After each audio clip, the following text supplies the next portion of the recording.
Hello champions, welcome back to Optimistic Geek channel. So in today's lecture of modern history, we are going to discuss the topic named Revolt of 1857. आज का हमारे lecture का topic रहेगा 1857 का स्वतंत्रता संग्राम। इस लेक्चर में हम 1857 का जो स्वतंत्रता संग्राम था उसके प्रमुख केंद्रों के बारे में, उनके जो प्रमुख नेतृत्वकर्ता यानी कि लीडर्स हैं उनके बारे में, और उसके बाद हम देखेंगे कि ये रिवोल्ट कैसे शुरू होता है और कैसे अपने अंत तक पहुंचता है, कौन कौन से अंग्रेज अधिकारियों ने इसका दमन किया, भारत के कौन कौन प्रमुख लोग रहे इसमें लीडर्स, उसके बाद इसके असफल होने के कारण क्या रहे, इस रिवोल्ट को यानी जो स्वतंत्रता संग्राम हुआ, जो विद्रोह हुआ, वो क्यों हुआ, उसके कारणों के बारे में हम चर्चा करेंगे। और उसके बाद हम चर्चा करेंगे कि इसमें इस संग्राम को, इस स्वतंत्रता संग्राम को किन इतिहासकारों ने किन किन नामों से पुकारा है और इससे संबंधित कुछ किताबों के बारे में हम चर्चा करेंगे। तो आइए हम लेक्चर की शुरुआत करते हैं। तो सबसे पहले हम देखते हैं कुछ सेंटर्स में। यहाँ मैं ये नहीं कह रहा हूँ कि ये सारे सेंटर्स हैं, अभी आगे आपको और सारे सेंटर्स के बारे में भी धीरे धीरे पता चलता रहेगा कि कौन सेंटर थे, कहाँ पे कौन लीडर था। ये मेन है, इनको नोट डाउन कर लीजिए, एक लिस्ट बना लीजिए इस तरीके से, जहाँ पे सबसे पहले होगा जगह का नाम यानी main centres of the revolt. फिर हम देखेंगे लीडर्स, वहां से लीड कौन कर रहे थे, नेतृत्वकर्ता कौन थे, शुरुआत कब होती है यानी बिगिनिंग, एंड कब होता है वहां पे यानी कि अंत जो संग्राम का या विद्रोह का उस पर्टिकुलर क्षेत्र में, और ब्रिटिश रेजिस्टेंस यानी कि वहां पे ब्रिटिशर्स की तरफ से किसने इसका दमन किया है या कौन अंग्रेजों की तरफ से वहां पे लड़ रहा था। तो सबसे पहले हम देखेंगे दिल्ली के बारे में। तो जब हम दिल्ली की बात करते हैं तो दिल्ली में आपके लीडर थे बहादुर शाह सेकंड। कौन आपके लीडर थे? बहादुर शाह सेकंड, यानी कि जिनको हम बहादुर शाह जफर भी कहते हैं। इनके अलावा दो और लीडर के नाम आपको याद रखने हैं, क्योंकि एग्जाम में क्या होता है कि हो सकता है लीडर का नाम ना पूछे बहुत जगह, क्योंकि लीडर्स तो लगभग हर किसी को पता होते हैं। जिसने 1857 का रिवोल्ट पढ़ा है उसको लीडर्स के बारे में बहुत आसानी से सारी चीज़ें याद रहती हैं। गिने चुने 10-15 सेंटर हैं, उनके 10-15 लीडर्स हैं, और सभी के सभी फेमस नेम होते हैं।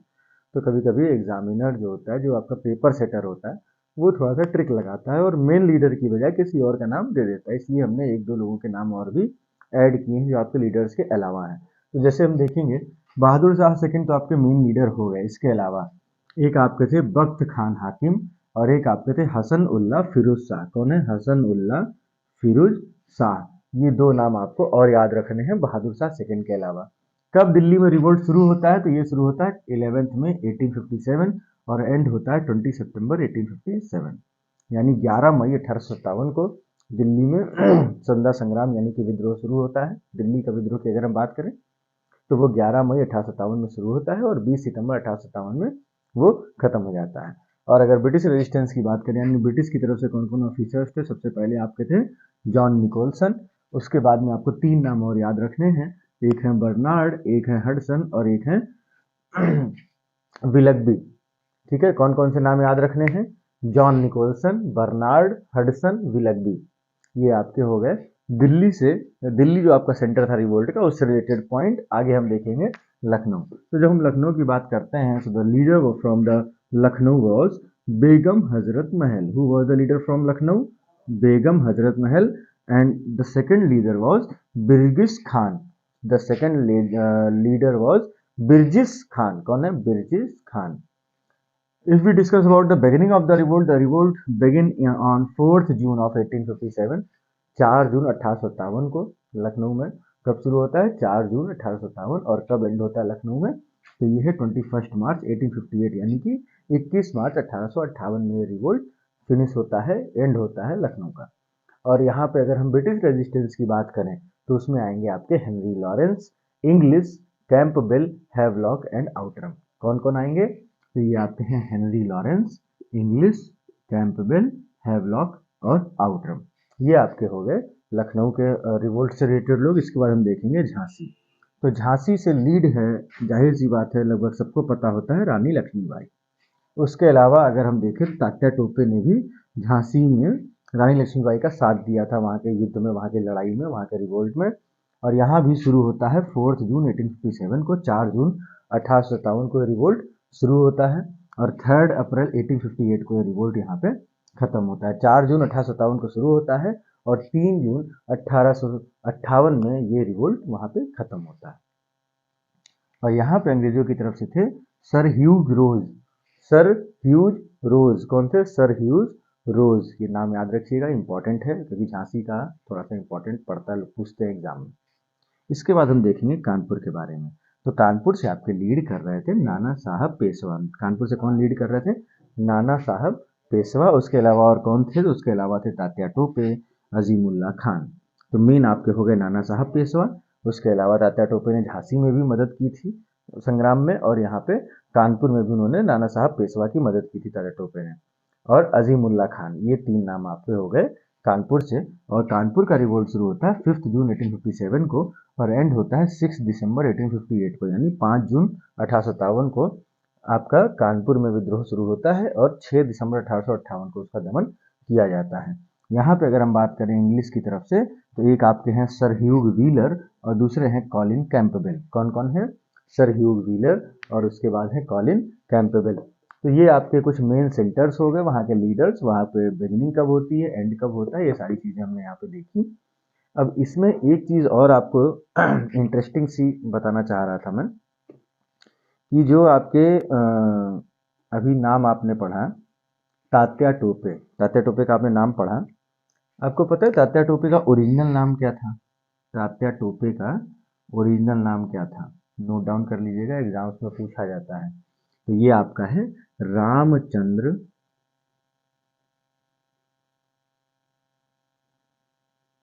Pandurang. Ramchandra Pandurang was the real name of Tatya Tope. इसको नोट डाउन कर लीजिएगा, एग्जाम के लिए इंपॉर्टेंट है।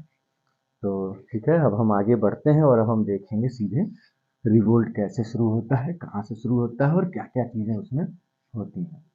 जब तक हम रफ कर रहे हैं, कोशिश करिए कि आप वीडियो पॉज करके ये लिस्ट बना लें, क्योंकि अगर आप अलग अलग याद करेंगे तो थोड़ा सा मतलब थोड़ा सा प्रॉब्लमेटिक होता है, ज़्यादा नहीं, सबका अपने अपने तरीका होता है। लेकिन लिस्ट बना लेंगे तो आपको एक जगह पे समराइज करने में आसानी होगी।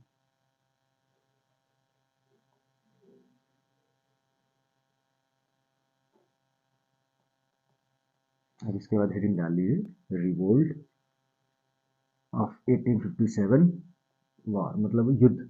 ठीक है, आप सीधे रिवोल्ट हेडिंग डाल दीजिए, रिवोल्ट, रिवोल्ट या वॉर।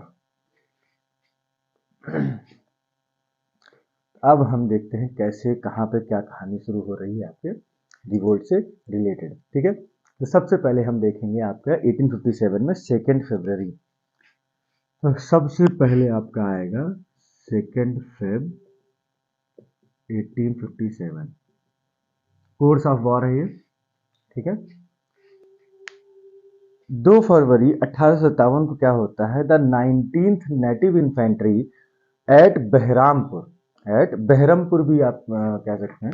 ठीक है, तो यहाँ पे 19th इन्फेंट्री की बात हो रही है, ये नेटिव इन्फेंट्री है।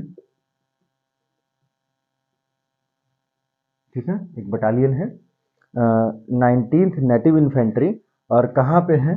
ये है आपकी बहरामपुर में। बहरामपुर में आपकी है 19th नेटिव इन्फेंट्री।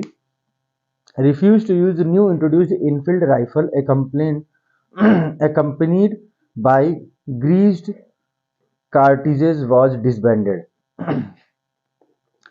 तो देखिए, बहरामपुर में फरवरी 1857 में एक एनफील्ड राइफल को इंट्रोड्यूस किया गया, जिसमें ग्रीस्ड कार्ट्रिज वाली जो बंदूक थी वो जो बंदूक है वो यूज़ होनी है, उसको यूज़ करने से मना कर देते हैं जो आपके 19th यानी कि 19वीं जो नेटिव इन्फेंट्री है वो मना कर देते हैं। तो सबसे पहला पॉइंट आपका ये हो जाएगा 1857 के रिवोल्ट का। हम लोगों को लगता है ना अप्रैल मई, लेकिन उसकी चिंगारी जो है वो आपकी 2 फरवरी 1857 में ही लग चुकी थी। ठीक है, जब बहरमपुर में जो 19th नेटिव इन्फेंट्री के जो जवान थे, उन्होंने जो ग्रीस्ड उनको कारतूस थे मिले थे किसके लिए? इनफील्ड राइफल जो नई नई इंट्रोड्यूस हुई थी उसको यूज़ करने से मना कर दिया, क्योंकि वो जो थी उसमें मतलब चमड़े का इस्तेमाल होता है, जानवर की चर्बी का इस्तेमाल होता है, और उसमें जो एनफील्ड राइफल होती थी उसमें कारतूस को दांत से काट के तब लगाना होता था। तो इसलिए उन्होंने उसको मना कर दिया नेटिव इन्फेंट्री। तो वहाँ उसको भी आप विद्रोह ही कहेंगे। किसी भी चीज़ को अगर कोई आपके आप अगर आज पुलिस विभाग में कहीं काम कर रहे हैं, आप मिलिट्री में कहीं काम कर रहे हैं और आपको अगर कोई चीज़ नई इंट्रोड्यूस की जा रही है, आप उसको मना कर देते हैं, एक सीधे सीधे से गवर्नमेंट की चीज़ों को मना करके खड़े रहते हैं कि नहीं, हम एक ग्रुप में हम लोग प्लान करते हैं और हम कहते हैं कि नहीं, हम ये चीज़ नहीं करेंगे, तो वो भी एक विद्रोह होता है, वो भी एक शुरुआत होती है। तो ये था। इसके बाद हम देखते हैं 29 मार्च 1857। इसके बाद हम देखेंगे 29 March 1857। Date by date note down करते चलिएगा तो इजी रहेगा याद करने में। The soldiers of 34th native infantry.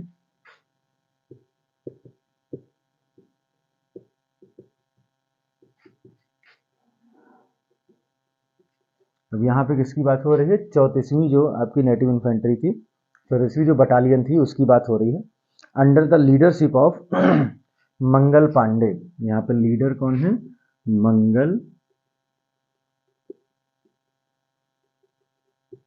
Mangal Pandey. Under the leadership of Mangal Pandey refuse to used greased cartridges and revolted. यहाँ पे भी वही बात होगी, ठीक है। तो मंगल पांडे जो हैं 34 इन्फेंट्री, जो 34वीं नेटिव इन्फेंट्री है, तो वो क्या करते हैं, जो ग्रीस्ड कार्टिजेस हैं, यानी वही जो नई गोलियां हैं जिनको दांत से काटना होता है, तो उनमें चर्बी का प्रयोग होता है, तो इसीलिए मंगल पांडे जो है वो विद्रोह कर देते हैं, ठीक है। Mangal Pandey shot fired lieutenant Baugh and lieutenant general Hewson. he was captured and hanged on April 6। तो अब यहाँ पे क्या हो रहा है, मंगल पांडे जो है ये रिवोल्ट करते हैं, ठीक है। 34th नेटिव इन्फेंट्री के हैं मंगल पांडे, ये रिवोल्ट करेंगे और ये मार देंगे, गोली चला देंगे किस पे? लेफ्टिनेंट बॉग और लेफ्टिनेंट जनरल ह्यूक्सन। लेफ्टिनेंट बॉग और लेफ्टिनेंट लेफ्टिनेंट ह्यूक्सन, लेफ्टिनेंट जनरल हक्सन। तो इनको जो है गोली मार देते हैं मंगल पांडे। और उसके बाद 6 अप्रैल को, ठीक है, इसके बाद 6 अप्रैल 1857 को इनको फांसी दे दी जाती है, ठीक है। कोई बहुत बड़ी चीज़ें नहीं है, सब फैक्ट टू फैक्ट है। 1857 का रिवोल्ट कुछ लोगों को थोड़ा सा बोरिंग लगता है क्योंकि इसमें सब फैक्ट ही फैक्ट है। जहाँ पे इंटरेस्टिंग स्टोरी होगी मैं बताऊंगा, फिलहाल अभी यहाँ पे ऐसा कुछ ज़्यादा बताने के लिए नहीं है क्योंकि टाइम को भी हमें ध्यान देना है। तो ये आपका हो गया 29 मार्च, यानी 29 मार्च 1857 को ये 34वीं जो बटालियन है मंगल पांडे के नेतृत्व में रिवोल्ट करती है। क्यों? क्योंकि उनको चर्बी वाला कारतूस प्रयोग करने को दिया जाता है और वो मना कर देते हैं, और उसके बाद मंगल पांडे 2 अधिकारियों को गोली मार देते हैं। एक है आपके लेफ्टिनेंट बाग और दूसरे हैं लेफ्टिनेंट जनरल हक्सन। इन दोनों को गोली मार देते हैं। फिर 6 अप्रैल 1857 को मंगल पांडे को फांसी पे लटका दिया जाता है। फिर 3 मई 1857 की हम बात करें, 3 मई 1857। देखिए, अब आप लोग सोच रहे होंगे कि हमने रिवोल्ट क्यों हुआ ये बताया ही नहीं। तो देखिए, दो चीज़ें हैं जो हम क्यों नहीं बताया उसके रीज़न। पहला, रिवोल्ट क्यों हुआ, तो उसके कई सारे रीजंस थे। जैसे यहाँ पे आप देखेंगे तो कुछ आपके सोल्जर्स के रीजन मिलेंगे, ठीक है, कुछ आपके मिलिट्री इशूज मिलेंगे। अभी आप आगे बढ़ेंगे तो देखेंगे कुछ पॉलिटिकल इशूज मिलेंगे, जैसे कहीं कहीं पे, जैसे झांसी में जबरदस्ती डॉक्ट्रिन ऑफ लैप्स का यूज़ करके, यानी जबकत का सिद्धांत यूज़ करके, प्रयोग करके, जो रानी लक्ष्मीबाई के जो दत्तक पुत्र थे यानी कि अडॉप्टेड सन था, उसको गद्दी पर नहीं बैठने दिया और झांसी पे कब्जा किया, तो वो पॉलिटिकल प्रॉब्लम हो गई। आप देखेंगे बहुत सारे किसान विद्रोह होते हैं, कई सारे किसान लोग शामिल होते हैं इसमें जस्ट बिकॉज कि जो उनकी इकोनॉमिक पॉलिसीज थी उनसे किसानों को बहुत नुकसान हो रहा था। तो जैसे जैसे आप पढ़ते जाएंगे आपको रीजंस खुद समझ में आते जाएंगे। मैं पहले रीजन बताऊंगा तो आपको उन्हें रटना पड़ेगा, और मैं नहीं चाहता कि मुझसे पढ़ने वाला कोई भी व्यक्ति रट के जो है वो पढ़ाई करे। जहाँ पे रटना बहुत ज़रूरी होता है फैक्ट, वहाँ पे हम बताते हैं कि इसको आप लोग याद कर लीजिए कैसे भी। जैसे इससे पहले की जो लिस्ट थी, जिसमें हमने दिल्ली, कानपुर वगैरह का, लखनऊ का, झांसी का हमने बताया कौन लीडर था, कब शुरू हुआ, कहाँ कब खत्म हुआ, और अंग्रेजों की तरफ से दमन करने वालों में कौन थे। ये सारी चीज़ें हमने आपको बताई क्योंकि वो याद करनी जरूरी है, और उसमें आपको याद करना ही एकमात्र ऑप्शन है। बट हर जगह अगर आप रट के पढ़ेंगे तो सिविल सर्विसेज का एग्जाम क्वालिफाई नहीं कर सकते। बहुत आप बहुत रट्टू तोता है तो चांसेस है कि आप प्रीलिम्स क्वालिफाई कर लें, लेकिन सिर्फ प्रीलिम्स क्वालिफाई करते रहेंगे और इंटरव्यू तक ना पहुँचे या फाइनल सिलेक्शन ना लें तो आपके तैयारी का कोई मतलब नहीं है। तो अब हम बात करते हैं थर्ड में 1857 की। खैर मैं बता था कि मैंने क्यों रीज़न नहीं बताया, ठीक है। तो रीज़न आप धीरे धीरे ऐसे जानते रहेंगे। और दूसरा एक ये था कि हमने ये नहीं बताया कि आप में कौन किस जगह से एक प्रॉपर एक लिस्ट, हम देखते हैं बहुत सारे लोग पढ़ाते हैं तो एक पूरी लिस्ट बना देते हैं, पूरे इंडिया के जितने भी सेंटर्स हैं उसकी पूरी लिस्ट बना देते हैं। तो लिस्ट मेन सेंटर्स की 3-4 सेंटर आप मेन मेन पढ़ लें वो अच्छा होता है, 5 भी पढ़ लें तो अच्छा होता है। लेकिन अगर आप सोचे पूरे इंडिया में जहाँ जहाँ रिवोल्ट हुआ है उसकी पूरी लिस्ट बनाएं, वो कब शुरू हुआ कब ख़त्म हुआ उसका लीडर, तो वो रिवीजन के लिए ठीक है लेकिन आपके पढ़ाई के लिए ठीक नहीं। अगर आप पहली बार पढ़ रहे हैं तो आपके लिए वो ठीक नहीं है। आपको बाकायदा ऐसे पढ़ना होगा कि कहाँ से रिवोल्ट शुरू हो रहा है और कैसे कैसे कहाँ तक बढ़ता चला जाता है। जैसे ये बहरमपुर की कहानी हो गई, ये आपकी बैरकपुर की, अच्छा इसको मैंने नहीं लिखा, इसको लिख दे रहा हूँ। ये आपकी बैरकपुर की कहानी है, ठीक है, ये आपकी बैरकपुर की कहानी हो गई। ऐसे ही चीज़ें होती जाएंगी और हम उसको देखते चले जाएंगे। हम कोई भी लिस्ट आपको पूरी प्रोवाइड नहीं कर रहे। हमारे साथ पढ़ते रहिए, नोट डाउन करते रहिए, खुद ब खुद आपको याद कर चला जाएगा। एनीवेज, तो हम अब देखते हैं थर्ड में 1857 3 मई 1857 को। तो seventh Awadh regiment met a similar fate. Seventh Awadh regiment,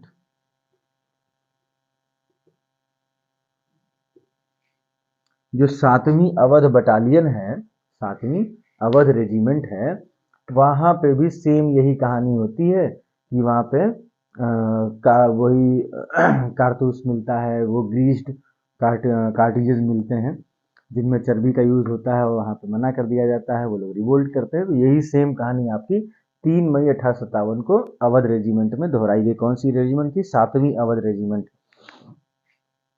अब आपका है 10 मई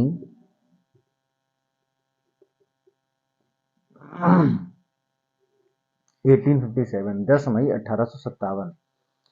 the 28th native infantry and third cavalry, 28th native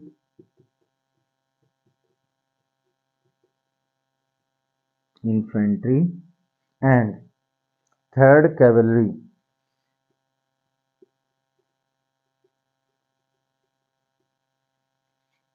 ये दो चीजें आपको देखनी है, 28th नेटिव इन्फेंट्री और थर्ड कैवलरी। तो ये क्या करते हैं? Refuse to use Enfield rifle and revolted at Meerut and they killed the European commanding general Hewitt. तो ये मेरठ की कहानी है, ठीक है। ये कहाँ की कहानी है? मेरठ की कहानी है। 10 मई 1857, 10 मई 1857 की, जहाँ पे 28वीं जो आपकी नेटिव इन्फेंट्री है और तीसरी जो कैवलरी होती है, ये लोग मना कर देते हैं इनफील्ड राइफल को यूज करने से और मार देते हैं जनरल हैविट को। किसको मारते हैं ये लोग? General Hewitt. जनरल हैविट हैं जो कि यूरोपियन कमांडिंग जनरल थे हैविट, उनको मार देते हैं। और इस तरीके से यहाँ पे 10 मई 1857 को मेरठ में रिवोल्ट होता है, ठीक है। इसको नोट डाउन करिए। और इसके बाद हम देखेंगे 12 मई 1857 को, यानी कि 12 मई 1857 को। इसको नोट डाउन करिए जिससे हम आगे आपको तो हम लोग बात कर रहे थे जो आपकी 10 मई को, यानी कि 10 मई 1857 को जो मेरठ में आपका रिवोल्ट होता है, जो विद्रोह होता है। अच्छा, कुछ कन्फ्यूज़न आप लोगों को हो रहे होंगे हिंदी मीडियम वालों को। जैसे हम बार बार बोल रहे हैं नेटिव इन्फेंट्री, हमने अभी बोला कैवलरी। तो देखिए इन्फेंट्री का मतलब होता है पैदल सेना। तो अगर मैं बोल रहा हूँ 34th नेटिव इन्फेंट्री, तो नेटिव का मतलब हो गया भारतीय, यानी कि जो भारत के लोग होते हैं, हमारे जो लोकल, जैसे हम कहते हैं कि हम नेटिव हैं, हम यहाँ के, मतलब कि हम लोकल हैं, इंडियन, हम इंडिया के हैं, तो हम नेटिव हुए। तो जो इंडिया के जो सैनिक थे उनकी 34वीं टुकड़ी, और इन्फेंट्री का मतलब होता है पैदल सेना, ठीक है।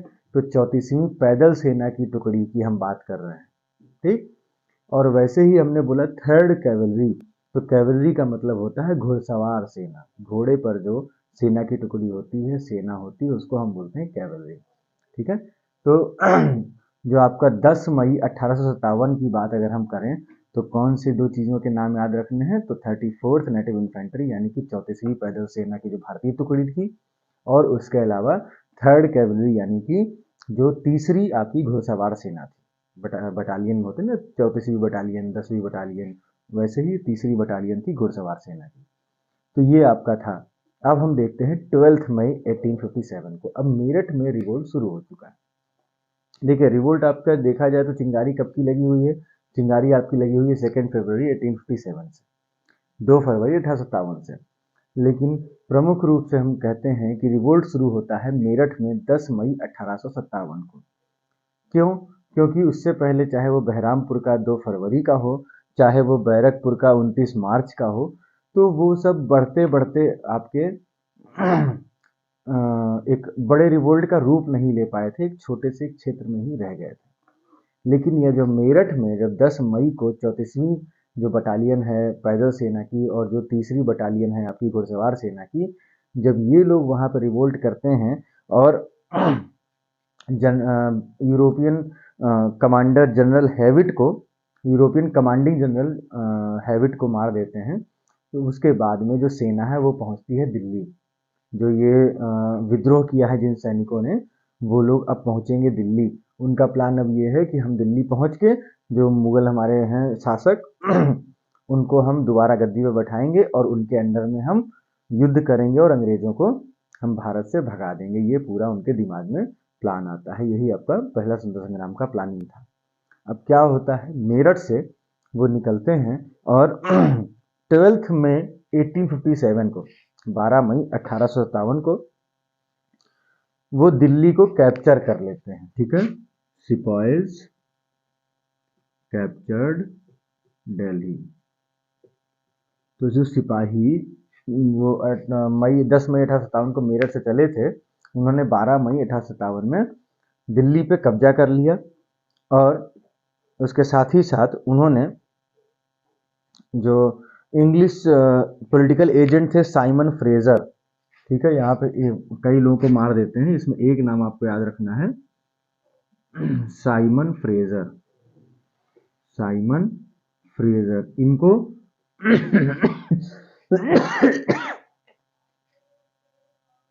इनको और इनके साथ ही साथ और भी कई इंग्लिश मैन को, कई अंग्रेजों को वो सैनिक मार देते हैं। और Bahadur Shah second was declared as the emperor of India. और इसमें क्या होगा, जो बहादुर शाह सेकंड हैं,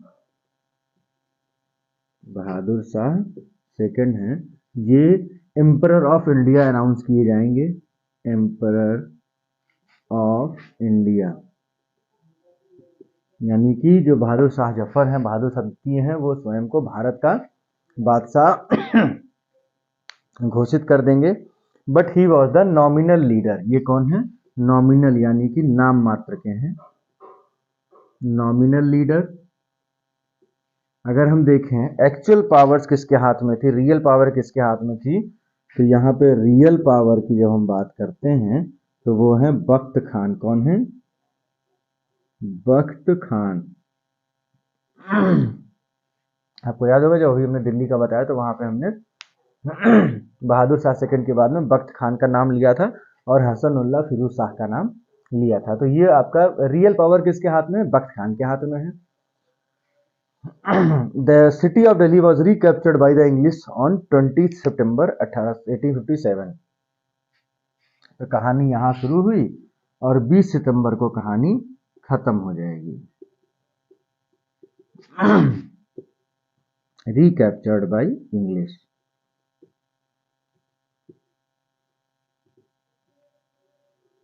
recaptured by English.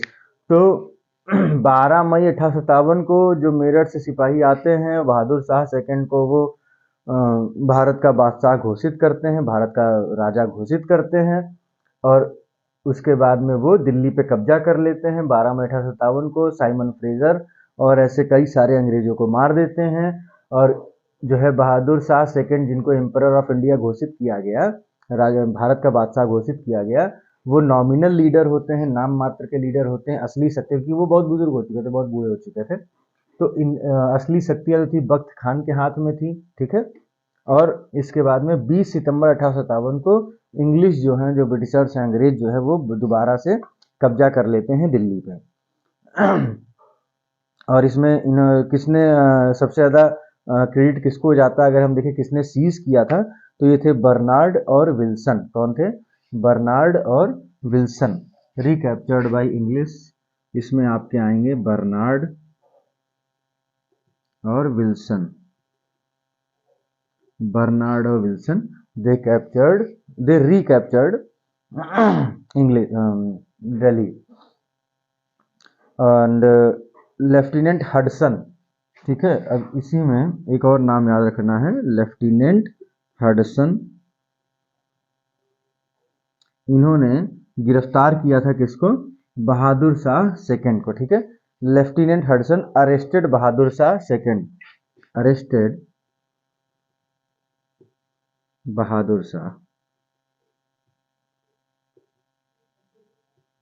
Bahadur Shah second. अब देखिए बहादुर शाह सेकंड को किसने अरेस्ट किया, ये भी क्वेश्चन बनता है। तो लेफ्टिनेंट हडसन ने अरेस्ट किया। दिल्ली को रिकैप्चर किया बर्नार्ड और विल्सन ने, डिसीज किया था, मतलब दोबारा से दिल्ली पे कब्जा किया बर्नार्ड और विल्सन ने। देखिए एक्चुअली इन्हीं दोनों अकेले नहीं किया होगा पूरी अंग्रेज सेना, लेकिन लीडर का नाम हमेशा आगे आता है। तो बर्नार्ड एंड विल्सन ने रिकैप्चर किया है, डिसीज किया है, दोबारा से दिल्ली को सीज किया, कब्जा किया और अरेस्ट किया है बहादुर शाह सेकंड को लेफ्टिनेंट हडसन ने। और कहाँ से अरेस्ट किया है, तो ये सब कहीं कहीं ना बाल की खाल निकालने वाले क्वेश्चन कुछ कुछ एग्जाम्स में दे लेते हैं, बी और सी ग्रेड में। तो उसके लिए भी हम थोड़ा सा अरेंजमेंट करके चलते हैं कि अगर आप सिविल्स के अलावा अगर आप बी सी ग्रेड में भी एग्जाम दे रहे हैं, तो एटलीस्ट आपको वहाँ भी प्रॉब्लम ना हो हमारे मेरे पढ़ाए हुए सब्जेक्ट में। तो ये कहाँ थे? तो हुमायूं के टाम्ब में, जो हुमायूं का मकबरा है, द टॉम्ब ऑफ हुमायूं, वहाँ पे ये छिपे हुए थे। वहाँ से इनको गिरफ्तार किया था किसने? हडसन ने। और इनको एग्जाइल कर दिया गया था, यानी भेज दिया गया था, बाहर भेज दिया गया था। कहाँ भेज दिया गया था? तो इनको भेज दिया गया था रंगून। कहाँ भेज दिया गया था इनको? उसके बाद में गिरफ्तार करके रंगून भेज दिया कि ऐसा है, तुम भैया भारत से रहो दूर, ठीक। तो ये कहानी हो गई यहाँ तक। And John Nicholson climbed the Kashmir Gate and captured the city entrance where he injured badly. तो देखिए जो जो नाम हमने पढ़े थे ना अभी उस लिस्ट में, जो हमने 4 आपको मेन सेंटर्स बताए थे, वो सारा यहाँ आ रहा है। इसीलिए मैंने कहा अगर आप लिस्ट, कोई भी लिस्ट वगैरह होती है, जैसे मैं 4-5 का दे दिया, नहीं भी देता ना तो कोई दिक्कत नहीं थी, क्योंकि जब मैं यहाँ पढ़ा रहा हूँ तो वो सारी चीज़ें आपकी रिवाइज हो रही हैं। और इसके बाद जब आप बैठ के जब पूरा पढ़ लेंगे और फिर लिस्ट बनाएंगे तो आपको ज़्यादा बेहतर समझ में आएगा। तो अभी आप स्टोरी देख रहे हैं 2 फरवरी 1857 टू 2 फरवरी 1857 से हम पहुंच चुके हैं 12 में 1857 तक हम पहुंच चुके हैं।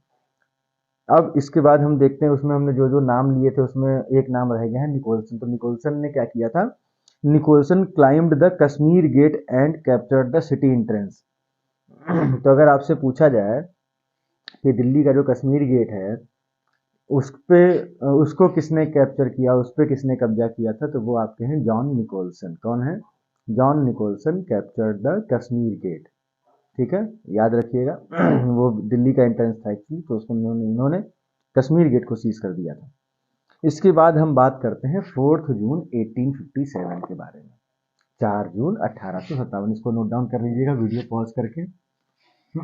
देखिए जब आप ये स्टोरी के तरीके से पढ़ते हैं ना तो पढ़ने में मजा आता है।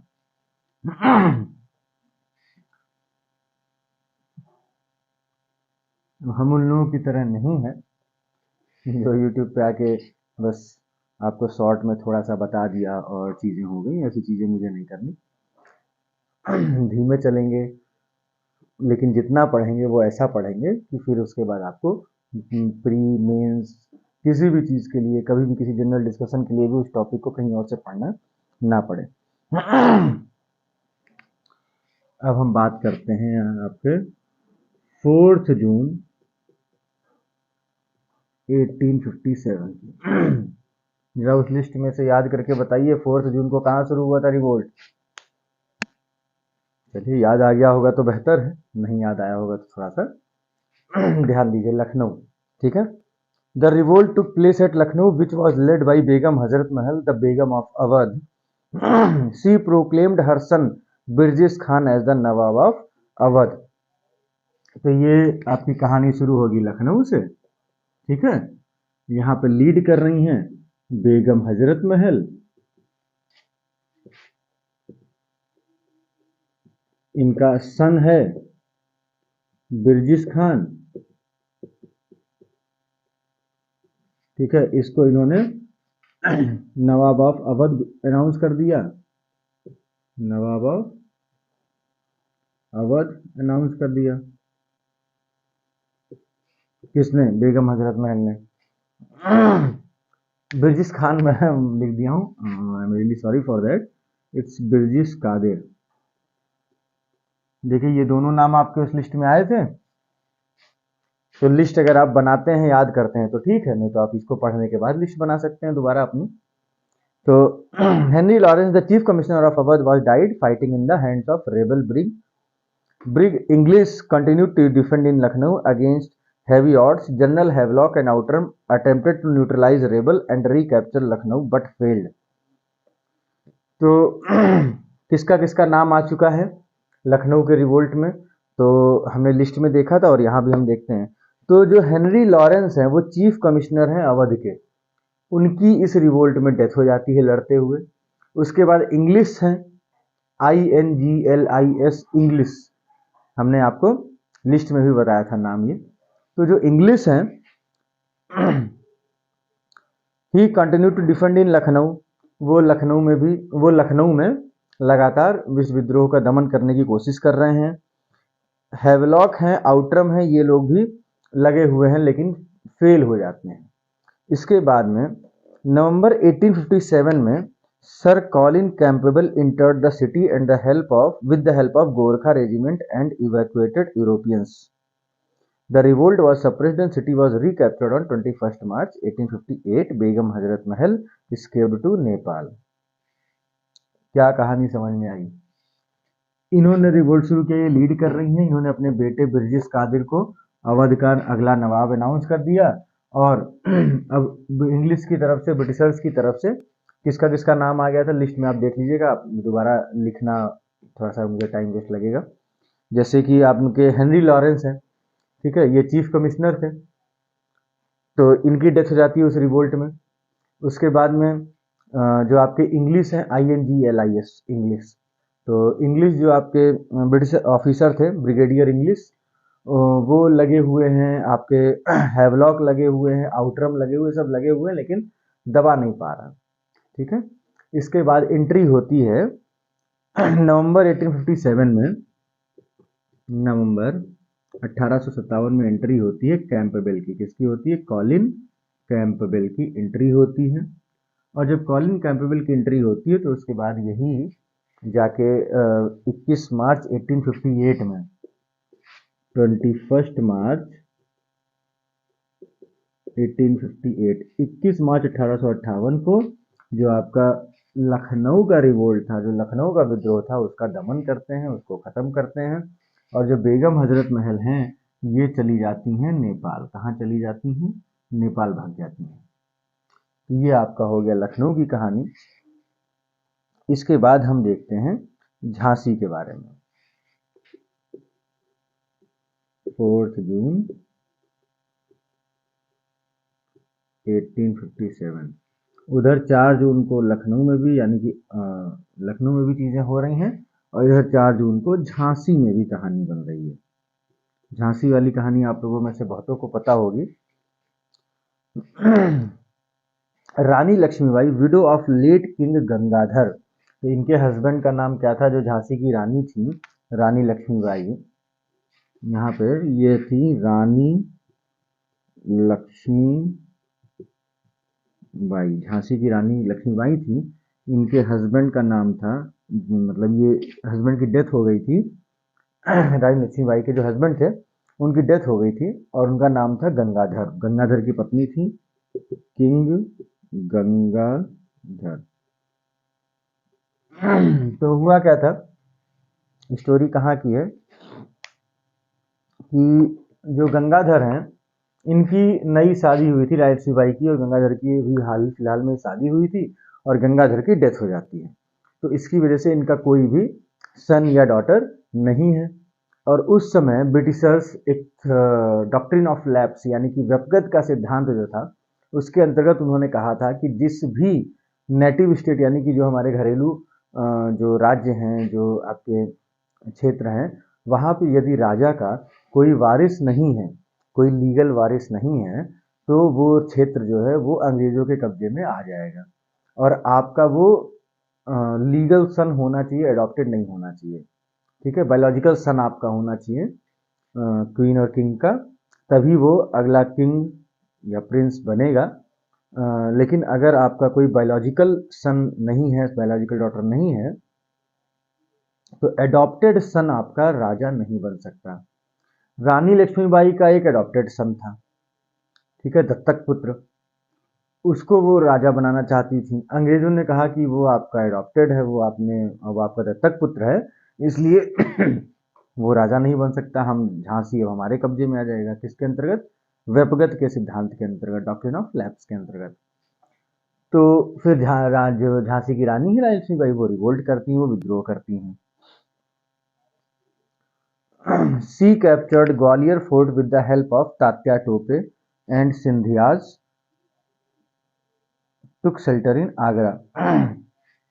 मतलब देखिए, उन्होंने सबसे पहली चीज तो ये कि इन्होंने ग्वालियर का जो फोर्ट है, ग्वालियर फोर्ट, उस पर कब्जा कर लिया। ठीक है, किसकी हेल्प से? Help of Tatya Tope. तात्या टोपे का ओरिजिनल नाम बताएंगे? कमेंट बॉक्स में लिखिए, अभी थोड़ी देर पहले मैंने बताया था, रामचंद्र पांडुरंग। याद रखा करिए चीजों को। तो रामचंद्र पांडुरंग यानी तात्या टोपे की हेल्प से ग्वालियर फोर्ट पे कब्जा कर लिया। इधर जो सिंधियाज हैं वो आगरा में हैं। सिंधिया कहाँ पे हैं? आगरा में है। और याद रखिएगा, सिंधिया जो थे वो अंग्रेजों के लिए उस समय लॉयल थे। ठीक है, Scindias loyal towards company took shelter in Agra. Rani died fighting on 17 जून 1858। 4 जून को युद्ध शुरू होता है और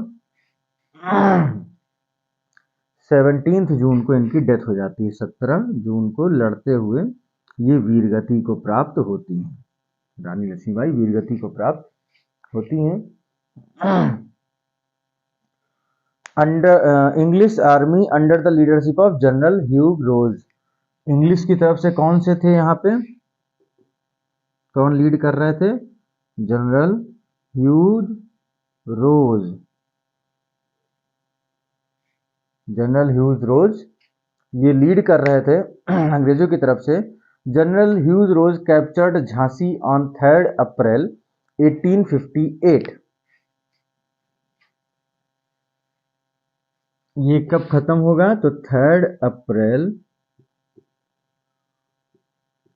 1858 पूरी तरीके से जो झांसी की जो कहानी है, झांसी का जो विद्रोह है, उसको पूरी तरीके से ये खत्म कर देंगे। और तात्या टोपे की अगर हम बात करें, अब इसके बाद तात्या टोपे का क्या हुआ? सो तात्या टोपे टुक शेल्टर विद हिज जमींदार फ्रेंड मान सिंह, एंड मान Singh informed the British, and Tatya Tope was captured and hanged on 15 अप्रैल 1859। समझ में आया क्या हुआ? अब यहाँ पे जब ये युद्ध हुआ, जब ये विद्रोह हुआ, तो जो तात्या टोपे हैं ये जाते हैं, इनका एक जमींदार दोस्त है जिसका नाम है मान सिंह, जिसका नाम है मान सिंह। मान सिंह वॉज द जमींदार friend of Tatya Tope, and Tatya Tope took shelter, Tatya Tope took shelter with his जमींदार फ्रेंड मान सिंह, एंड मान सिंह इन्फॉर्म द ब्रिटिश। अब मान सिंह जो है वो चुपके से अंग्रेजों को बता देते हैं कि तात्या टोपे हमारे यहाँ छुपा हुआ है, और उसके बाद अंग्रेज जो है तात्या टोपे को पकड़ लेते हैं, और उसके बाद उनको 15 अप्रैल 1859 को तात्या टोपे को 15 अप्रैल 1859 यानी 15 अप्रैल 1859 को इनको फांसी दे दी जाती है, hanged. Tatya Tope hanged on 15 अप्रैल 1859। इसके बाद कहानी शुरू होगी आपके 5 जून 1857 से। इसको नोट डाउन करिए, मैं बताता रहता हूँ, उसी से मैं नोट डाउन करते रहा करिए, बाद में समझ में नहीं आएगा कौन चीज़ कहाँ से हमने लेके आई थी। ठीक है, तो 7 पॉइंट्स आपके कवर हुए। अब हम देखेंगे 5 जून यानी कि 8th पॉइंट आपका क्या था। जब तक हम रफ कर रहे हैं आप लोग नोट डाउन उसको कर लीजिएगा वीडियो पॉज करके, और कुछ चीज़ें ऐड ऑन करनी हुआ अगर नोट्स बनाते हैं तो हमेशा कॉपी में लेफ्ट या राइट साइड में एक मार्जिन छोड़ दिया करें कि कभी कुछ ऐड करना हो। स्टिकी नोट्स का यूज़ करिए कि आज आप अभी लेक्चर से पढ़ रहे हैं, फिर आप किसी बुक से रिवाइज करेंगे या किसी कोचिंग मटेरियल से रिवाइज करेंगे, तो कुछ चीज़ें आपको ऐड करनी होंगी जैसे, तो आप स्टिकी नोट्स का यूज़ कर सकते हैं। आप जो है कॉपी में किनारे मार्जिन छोड़ दिया, आप वहाँ पे चीज़ें ऐड कर दिया करिए। हमेशा स्पेस रखिए कुछ ऐड करने के लिए, चाहे आप आपका प्लानिंग में स्टिकी नोट शामिल हो कि हम स्पेस नहीं देते, हम स्टिकी नोट्स अलग से लगा लेंगे तो वो भी ठीक है, और या तो स्पेस दीजिए। क्योंकि जब रिवाइज करते हैं, जब अलग अलग रिसोर्सेज का हम यूज़ करते हैं, तो कई सारी चीज़ें हमको एक्स्ट्रा मिलती हैं। ठीक है, तो अब हम देखेंगे 5 जून 1857। 5 जून 1857, 5 जून 1857 की कहानी अब हम यहाँ पर देखेंगे। The revolt began at Kanpur, which was led by Nana Saheb Peshwa। तो ये कहाँ कहानी शुरू हो रही है? कानपुर। कहाँ शुरू हो रही है? कानपुर। लीड कौन कर रहे हैं? नाना साहेब पेशवा, ये लीड कर रहे हैं यहाँ पे। Sir Hugh Wheeler defended the Nana Sahib forces, but he surrendered on 27th June 1857. Colin Campbell defeated the rebel forces and captured Kanpur on 6th December 1857. Nana Sahib fled to Nepal and never been heard again. Tatya Tope joined with the Rani of Jhansi। क्या कहानी चल रही है, कुछ पल्ले पड़ा? तो देखिए, अब यहाँ पे दो लोगों के नाम आ जाएंगे, आपको नाम याद रख लेना है। एक आपके व्हीलर हो गए, लिस्ट में था ना नाम, इसलिए मैं पूरा नहीं लिख रहा हूँ। एक आपके व्हीलर हो गए, एक आपके कैंपबेल हो गए। तो यहाँ पे नाना साहेब पेशवा जो है वो रिवोल्ट कर रखे हैं। कॉलिन कैंपबेल ने 6 दिसंबर 1857 को कानपुर कैप्चर कर लिया। मैंने शायद लिस्ट में गलत लिख दिया है क्या? लिस्ट में जहां मैंने कानपुर का लिखा है 6 दिसंबर 1858, उसको कर दीजिएगा 6 दिसंबर 1857। तब क्या कर दीजिएगा? 6 दिसंबर 1857।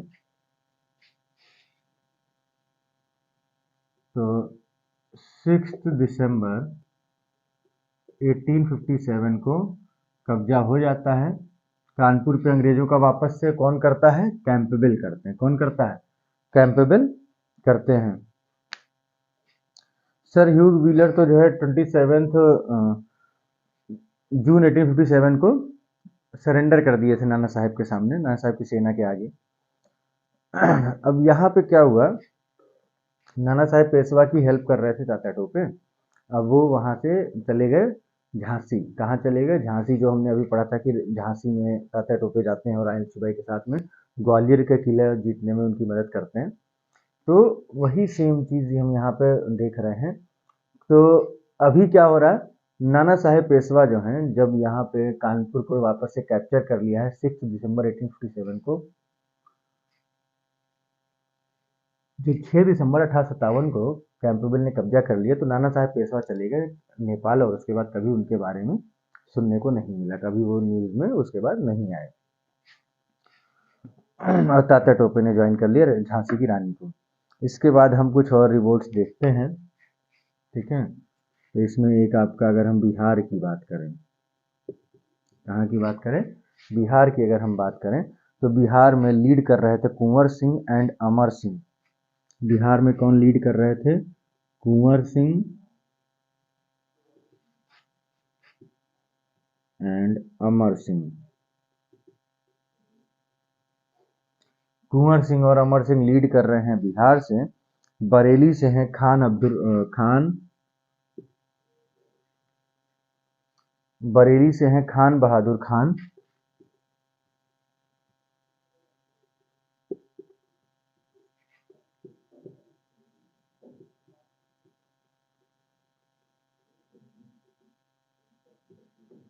बरेली से हैं खान बहादुर खान।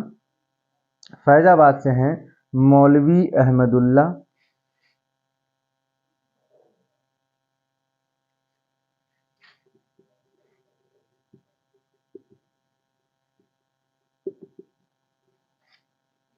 मौलवी अहमदुल्ला।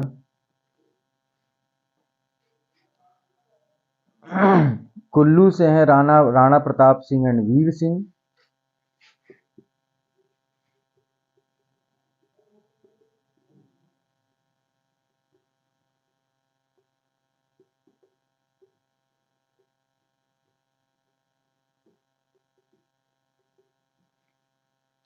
और सतारा से हैं रंगू बापूजी गुप्ते।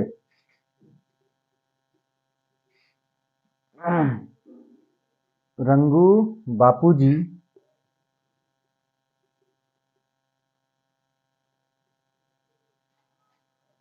गुप्ते, ये कहाँ से हैं? सतारा से हैं। रंगू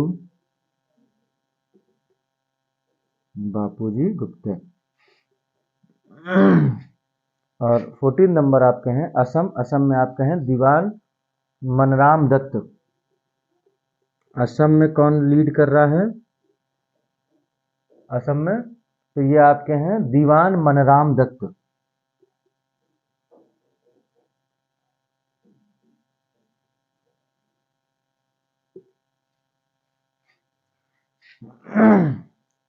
और इसमें हम एक और ऐड ऑन करते हैं बनारस के बारे में, ठीक है।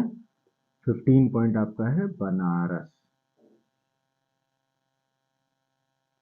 तो जब हम बनारस के बारे में देखते हैं, तो the revolt was mercilessly suppressed by colonel Neill. तो बनारस में किसने सप्रेस किया था? देखिए इंपॉर्टेंट पॉइंट आपको याद रखना है। तो बनारस में सप्रेस करने वाले हैं कर्नल नील। किसने सप्रेस किया है बनारस में? कर्नल नील ने सप्रेस किया था। The revolt was suppressed fully by the end of 1859 and reestablished British supremacy in India. तो पूरी तरीके से अगर हम देखें तो 1858 के अंत तक, इन 1858 जो 1858 जो है उसके एंड तक धीरे धीरे जो पूरा रिवोल्ट था इसको अच्छी तरीके से सप्रेस कर दिया गया और वापस से कब्जा हो गया अंग्रेजों का, ठीक है। अब इसके बाद हम देखेंगे सम कॉजेज ऑफ द रिवोल्ट। तो कॉजेज की हम बात करेंगे नेक्स्ट लेक्चर में। तो इसमें नेक्स्ट लेक्चर में हम देखेंगे कॉजेज और रीज़न फॉर फेल्योर देखेंगे, और हम देखेंगे changes after the revolt and various books about revolt, और भी बहुत सारे फैक्ट्स जो हैं हम नेक्स्ट लेक्चर में कवर करेंगे। थोड़ा सा फैक्चुअल चीज़ें थी तो आई थिंक बहुत ज़्यादा समझाने को कुछ था नहीं, और मैं भी थोड़ा सा बोरिंग भी हो गया, but I will try my best कि आगे के टॉपिक्स आपको बोरिंग ना लगें। बाकी अगर आपको लेक्चर समझ में आ रहे हैं, आप जुड़े रहना चाहते हैं तो चैनल को सब्सक्राइब जरूर करिएगा, अपने फ्रेंड सर्कल में शेयर करिए, जिससे कि उन तक भी हमारी जो टीचिंग है वो उन तक भी पहुंच सके, वो हमसे पढ़ सके। बाकी वीडियो को लाइक करिए। मिलते हैं आपसे नेक्स्ट लेक्चर में। Thank you so much. Have a nice day.